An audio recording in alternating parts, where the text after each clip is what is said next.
Chaque année, plus de 4 millions de cahiers de vacances sont vendus en France.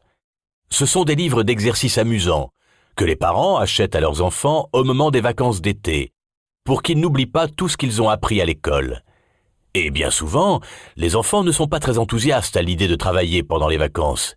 Ils ont déjà travaillé pendant 10 mois, alors quand on leur demande, ils disent qu'ils peuvent quand même bien avoir 2 mois de repos. Alors qui a eu l'idée de prolonger l'école ?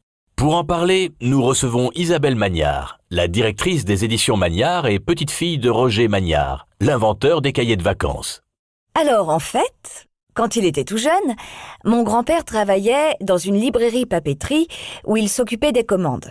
Et puis un jour, il a eu l'idée de faire un cahier qui pourrait se vendre en dehors de la période scolaire, en particulier durant les vacances d'été. C'est pourquoi, avec un ami professeur, ils ont créé les premiers cahiers proposant aux enfants des activités sur le thème des vacances, mais en relation avec le programme scolaire à réviser. Alors, quand le tout premier cahier de vacances est vendu en 1936, les éditions Magnard et les parents appliquent la politique de la récompense. Expliquez-nous, Isabelle Magnard. Oui, en effet. Il y avait de très belles choses à gagner pour ceux qui avaient réussi à faire tous les exercices. Ça motivait beaucoup les enfants. Il y avait par exemple des bicyclettes. Dans les années 60, il y a même eu à certains moments des télévisions à gagner.